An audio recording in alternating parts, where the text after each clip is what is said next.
First, I'd like to thank the Attorney General and his staff for leading this effort, as well as former President Faber and Speaker Rosenberger. Drug prevention education is important to me, not just as Senate President, but also as the father of 3 young school-age children. We know that opiate addiction knows no boundaries. It doesn't care about your income level. It doesn't care about your race. It doesn't care about which community you live in. This brings tragedy every day to every community in Ohio, and that's why it's a priority for the Ohio Senate. We also know that early education reduces the likelihood of abuse and addiction, and we recognize the vital role that our educators play in this effort. It's not a battle that any one group or any one person can fight alone. It takes everyone: parents, teachers, community leaders, coaches, law enforcement, and elected officials.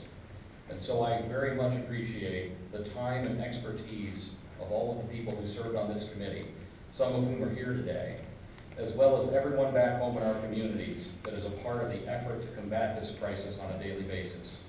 You are all vital partners in our fight against addiction and in our work to educate and protect our children from the dangers of drugs.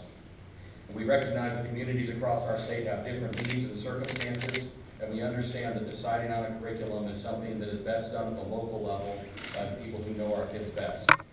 What's most important is that together we ensure a strong curriculum is being offered and the resources and best practices are being shared so that the message is loud and clear. Anytime there's a teachable moment, we take advantage of it and use it. My thanks again to the Attorney General and the committee members. My door is always open to you as we work to help our kids say no to drugs and say yes instead to a future that will actually help them fulfill their hopes and dreams. Thank you. Let me say also that the committee has recommended and asked to, which I think is great, has asked to continue to meet and be in existence, continue to look at the situation and see how we're doing in Ohio. So I'm more than happy to answer any questions. Okay. Did you find that many schools were already incorporating some sort of education in their curriculum? I'll let anybody that wants to take that. I think we found that some are. I think we found that there's no real consistency around the state about what is being done there. I would agree with the Attorney General. We had many good presentations from schools that were doing some really good things. I think the problem is it isn't consistent, and part of, I think, the real value of this report and the real value of those meetings is we don't need to reinvent the wheel. There are a lot of good things going on, so the more we can share those across the state, the more other schools can be implementing them. So I think it's just a consistency issue, but I think that's one of the real values of what's happening. And I also, again, would say that, anyone who is watching this or anyone who reads about this, they want to come to our Valentine's Day meeting. It's really going to be about sharing ideas, and we'll highlight some of the things that we've done with the schools today. We want to have this report out and available before the 14th, so that people there can get a copy, people there will be able to talk about it and exchange ideas. It is a community problem, and I keep saying that, but it really, really is. It's not just a community problem. The best way to solve this problem is going to be in the community. That's why, in a separate area, but related, we have 6 people on our staff who do nothing more than every single day spend all their time trying to reach out to different communities and help them. And so I think this is, the report today is consistent with that theory, that belief, that firm conviction that it has to come from the local community. That's, I think, why you saw that the report came out the way it did. Sure, there's a lot of different things out there that work. The focus needs to be with every school board, every superintendent, every principal, all the parents in the community to look at this issue. We have to get in front of it. Someone might say, gee, Attorney General, is this going to stop this epidemic? No. But I will tell you, as a parent, those few parents and everyone else just from observing kids, a kid who's in kindergarten today seems like he's only going to be on there in 6th grade or 7th grade. And so we gotta start, and we gotta do this consistently, and we've got to do something that is scientifically based, that we know actually does work. We've got to do something consistently, year after year after year. We can no longer be in a situation where we go in the 5th grade, we do something, and we pat ourselves on the back and feel good. Or in the 9th grade, we do something, and we say, boy, we've done a lot. Can't do that anymore. Not gonna turn this thing around. It fails. I'm sorry if I missed this, but what specific dollars do you envision for this? The committee, we staffed the committee made its own determination which way to go. And I think one of the things to note in this report is that it is not, these things are not mandated. It is not telling every school you have to do A, B, C. I think these are best practices.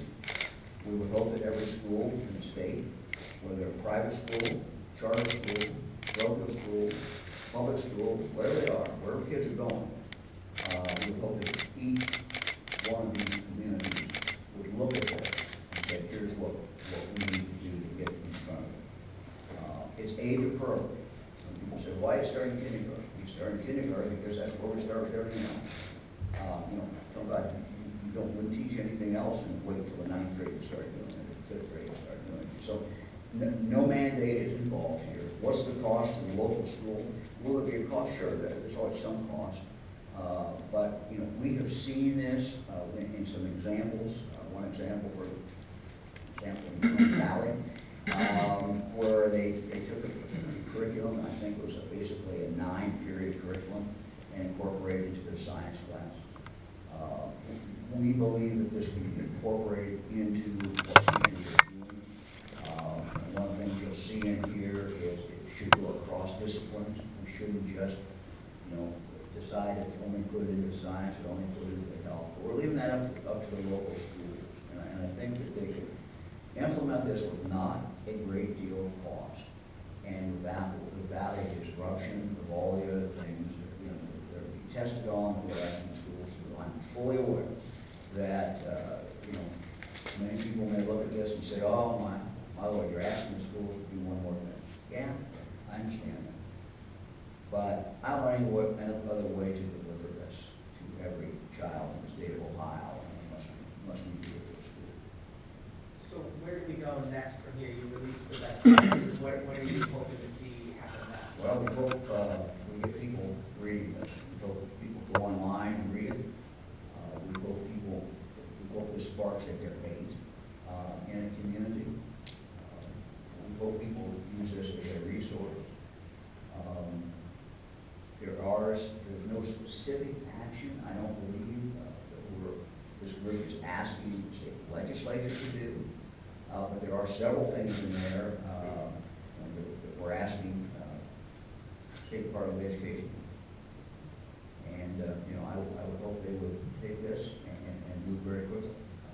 Things that we're requiring them to do, or we would ask them to do, I should say, are not onerous and they're not difficult, but they are essential and important for us to understand what is going on in the state of Ohio, and for communities to have something to talk about and some benchmark when they discuss this issue.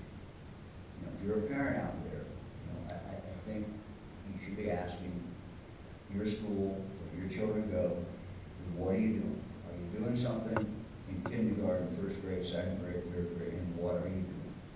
And then be supportive of that school as it tries to implement something. But I hope it kicks off at a basic state.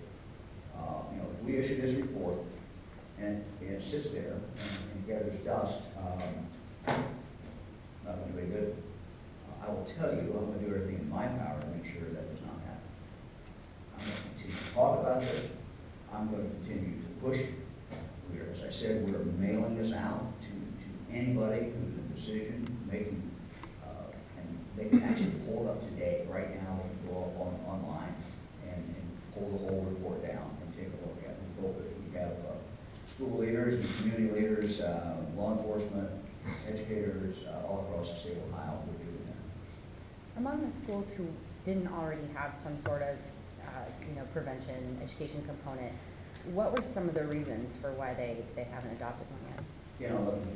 jump in, or anyone wants to jump in, but, you know, we don't have reports from every school.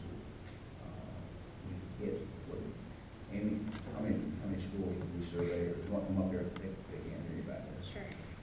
We, Don't wait, the mics are. we worked with other departments in the state of Ohio to try and get an idea of a baseline of how many schools were incorporating drug education at any grade level. It really was uncertain who were, complying with this requirement and who, haven't been able to do so. So we don't have any type of reasoning why they haven't. Well, okay, let's give you some facts. So there has been surveys done before, Yes. and with what result?